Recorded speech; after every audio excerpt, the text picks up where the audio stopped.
Continuous interval training, CIT, often called flow, or at least that's what I refer to it as. Workouts like this are great ways to go ahead and build your body's conditioning level, cardiovascular system. You can increase workload very easily. You can also build tendon and cartilage as well as joint surface resilience. And lastly, you can create regional conditioning or total body conditioning depending on how you go ahead and set up the exercises. So how does a CIT workout look? Well, it's very easy. What you do is you choose, I like 3 to maybe 5 exercises.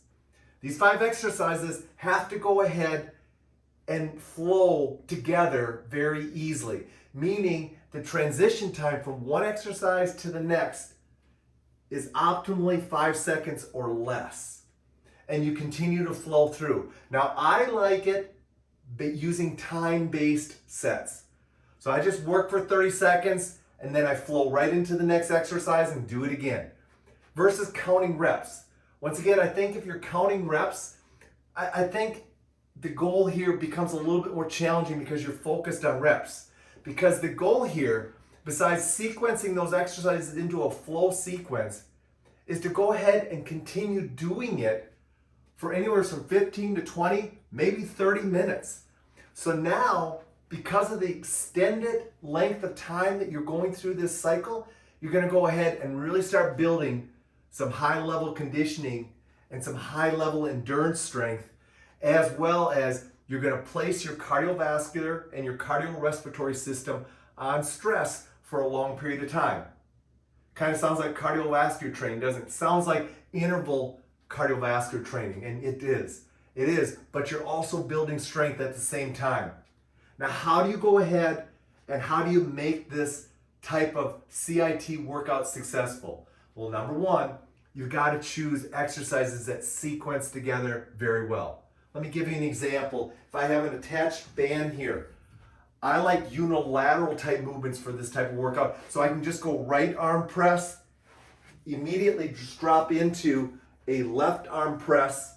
I can immediately hook and go right into a single arm row or anything like that. So I like to go ahead and use unilateral movements that flow very easily together. And I like attached band setups because I can go ahead and easily transition into the next exercise. So that's the first key. You got to have exercises that flow together successfully. Number two, you want to eliminate having to switch training tools.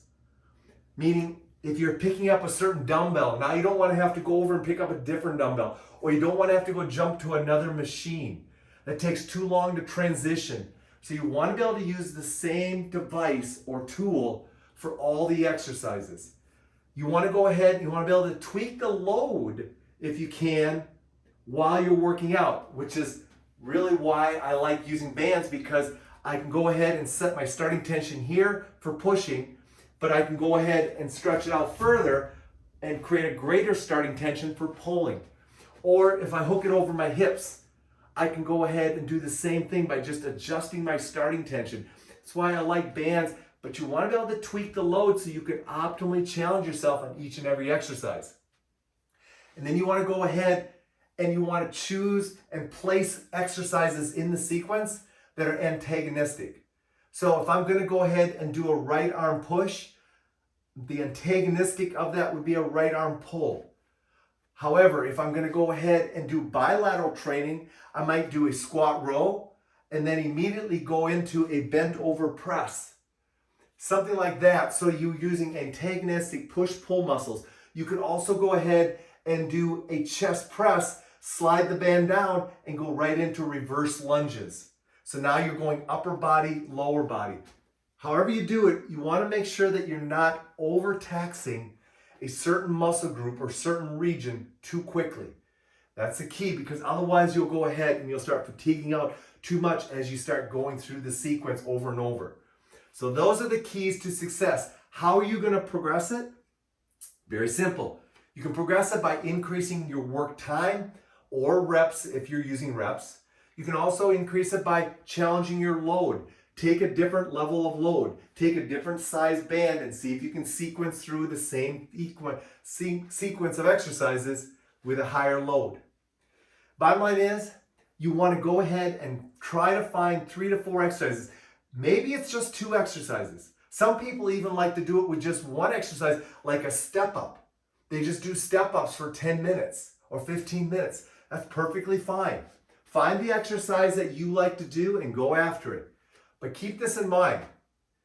Resistance bands are going to work really well for this because they allow you to go ahead and really build in those 4 keys to success that I talked about.